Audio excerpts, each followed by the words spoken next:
Muy buenas noches. Antes de comenzar, quiero agradecer a cada uno de ustedes por acompañarnos una noche más, por dejarnos entrar a su hogar en sus audífonos mientras recorren una carretera solitaria o mientras intentan conciliar el sueño en el silencio de su habitación. Hoy vamos a compartir historias que nos toca de cerca. A veces pensamos que los mitos de los que hablan nuestros abuelos son solo cuentos para asustar a los niños al mantenerlos lejos del peligro. Pero, ¿qué pasa cuando la lógica se quiebra? ¿Qué pasa cuando te das cuenta de que en los rincones más profundos de nuestro México, dueños antiguos que no han olvidado que la tierra les pertenece? Apaguen las luces, pónganse cómodos y escuchen con atención, porque lo que están por oír pasó y es real. Hola, mi nombre es Arturo y lo que voy a contarles me ocurrió hace un par de años en la ciudad de Querétaro. Para quienes conocen esta ciudad, sabrán que sus calles antiguas, especialmente la que rodea el barrio de la Cruz, guardan una energía que a veces se siente pesada, como si el tiempo se hubiera quedado estancado entre los muros. En aquel entonces yo trabajaba como supervisor de obra en una casona antigua que estaban remodelando para convertirla en un hotel. Era una propiedad enorme, con un patio central y habitaciones de techos altísimos que aún conservaban el olor a humedad y a madera vieja. Mi turno solía terminar tarde y muchas veces me quedaba solo para cerrar el portón. Después de que los albañiles se retiraban, una tarde de octubre, más rápido de lo habitual, el cielo se puso de color violeta oscuro y un viento frío empezó a chiflar por los pasillos vacíos. Yo estaba en la planta alta revisando unos planos cuando escuché un ruido en el patio detrás, un lugar donde antes había un jardín y que ahora era solo tierra y escombros. Era un sonido rítmico, como si alguien estuviera golpeando una madera seca contra el suelo. Pensé que algún trabajador se había quedado rezagado, así que bajé las escaleras. El silencio de esa casa era absoluto, excepto por ese golpe constante.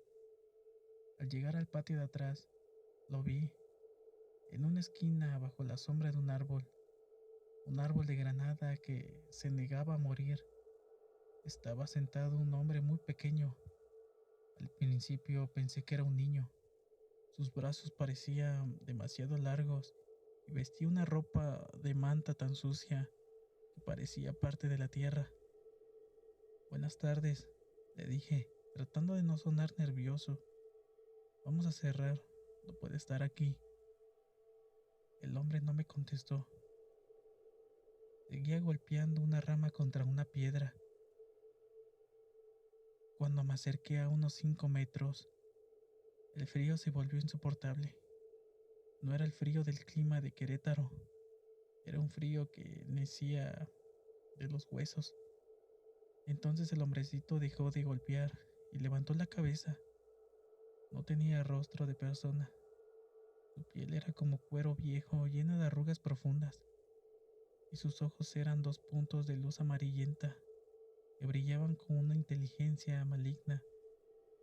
En ese momento, una risa comenzó a brotar de su garganta, pero no era una risa humana.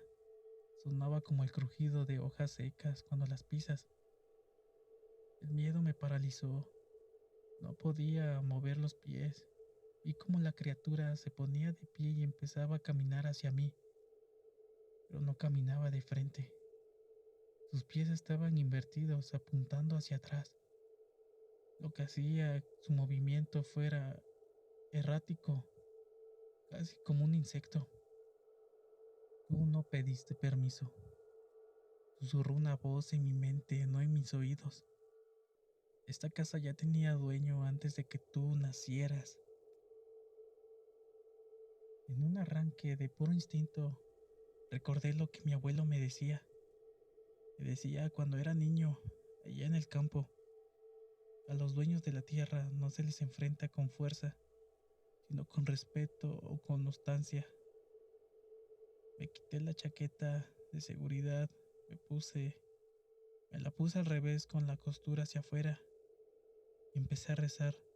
Lo único que me venía a la mente mientras retrocedía sin darle la espalda, sentía como las piedras me caían en los hombros, lanzadas por manos invisibles desde las sombras de la habitación vacía. Escuchaba susurros en las paredes. El aire olía a copal y a carne podrida. Por fin, por fin logré llegar al portón. Salí a la calle y cerré con llave con las manos, chorreando sudor frío. Al día siguiente, cuando regresé con los trabajadores, descubrimos algo que me hizo renunciar esa misma tarde. En el patio de atrás, justo donde estaba la criatura, la tierra había sido removida. No por nosotros. Había un pequeño agujero y dentro de él encontré una de mis herramientas que había perdido días antes, pero estaba completamente oxidada, como si hubiera pasado 100 años bajo la lluvia. Y a un lado, marcadas en el lodo fresco, estaban las huellas de unos pies pequeñitos, apuntando hacia el muro, hacia donde no había salida.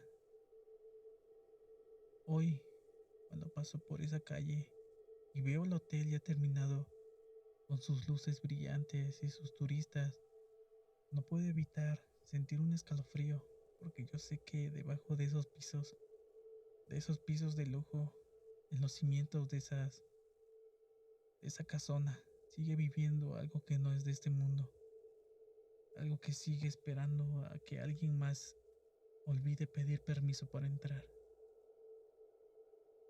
Hola, mi nombre es Gerardo, y lo que les voy a contar ocurrió en el verano del 2018. En aquel entonces, yo trabajaba apoyando en la zafra, cerca de los límites de Catemaco. Era un trabajo pesado del sol a sol, pero que lo que realmente me pesaba eran las noches. En esa zona, cuando el sol se ocultaba, la selva parece cobrar vida. Los sonidos se vuelven más intensos y siempre tienes esa sensación de que algo te está observando desde lo alto de los árboles. Una noche después de una jornada agotadora, me quedé ayudando a un compañero a reparar una de las máquinas cortadoras. Terminamos cerca de la medianoche. Mi casa estaba a unos 20 minutos, caminando por una brecha que cortaba camino a través de un cañaveral.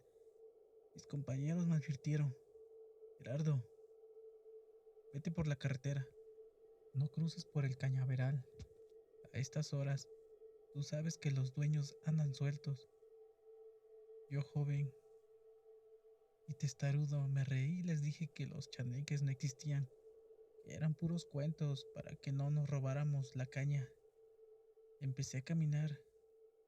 La luna estaba llena, así que el camino se veía bastante claro.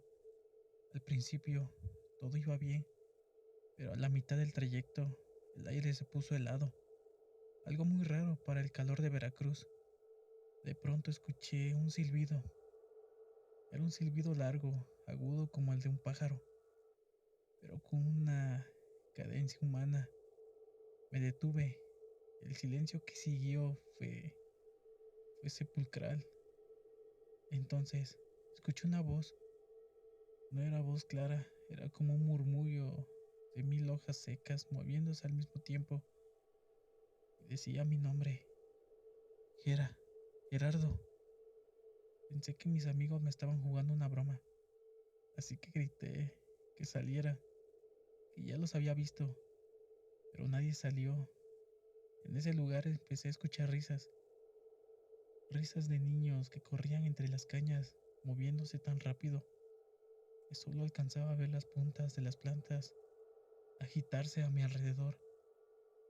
Traté de apurarme el paso, pero me di cuenta de algo que me hizo sentir un vacío en el estómago. La brecha que debería ser recta ahora parecía no tener fin. Caminaba y caminaba, y siempre pasaba junto a un árbol que creía que yo sabía que estaba al principio del camino. Estaba atrapado en un círculo. En eso vi una criatura salir del camino, a unos 10 metros de mí.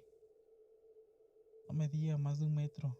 Tenía la piel oscura, brillante como si estuviera mojada, y una cara que parecía una máscara de madera vieja. Lo más aterrador no fue su aspecto, sino sus pies. Estaban completamente al revés. Sus talones apuntaban hacia donde debería estar su rostro. Se quedó ahí mirándome, y con una mano pequeñita me hizo una señal para que lo siguiera hacia lo más espeso de la cañaveral. Yo sentía una extracción extraña, como si mis pies quisieran caminar hacia él. Por voluntad propia estaba bajo su encanto. Afortunadamente mi abuelo siempre cargaba una protección en mi desesperación recordé sus palabras. Si el chaneque te gana la voluntad, insulta al aire, cámbiate el alma. No pude.